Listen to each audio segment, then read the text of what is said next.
Ayan, good morning. Silipin natin yung ating balcony setup. Ito yung kauna-unahang aquarium namin na binili ng asawa ko. 20 gallon. Ang laman niya na ay barb. Puro barb. Tapos may goldfish, may danyos, may molly. Tapos may janitor din. Tapos ito naman ay nakalagay dyan ay RDSS. Mga magulang sila. Binukod ko na. Medyo malikot lang yung kamay ko. Ayan. Ayun sila nasa ilalim eh. Tapos ito ay mga fry ng RDSS. Medyo malalaki na sila. Ayan. 10 gallon to. Pangalawang aquarium namin na binili. Sunod ay ito ay dwarf shrimp. Kulay blue.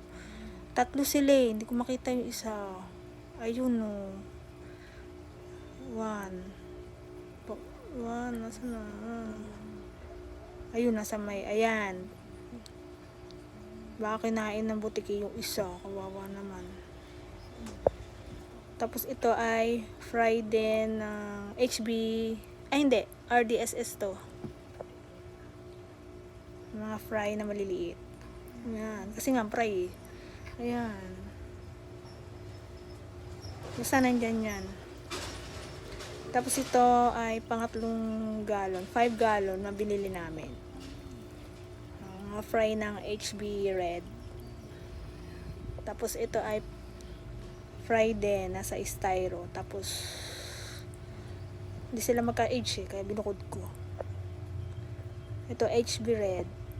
Mag-ina yan eh, namatay yung tatay, yung asawa ng babae. Tapos ito HB Yellow. Tapos kasama niya ay shrimp na yellow. Hindi ko makita yung shrimp na yellow kasi sobrang init. Mainit. Yellow. Nasaan na yung shrimp na yellow? Basta nandyan yun. 6 yan. Nakalagay dyan. 10 yung binili ko. 10 plus 1. Nandyan yung 6. Ayan. HB Yellow. Favorite color ko yan, yellow. Tapos ito yung mga fry ng HB Yellow. Itong galon na to, 5 gallon yata to o 10. Bigay ito ng katrabaho ng asawa ko. Binigay na sa akin. Ang nakalagay dyan ay shrimp na yellow, then fry na yellow, na HB Yellow. Ayan na yellow. Tapos apple snail.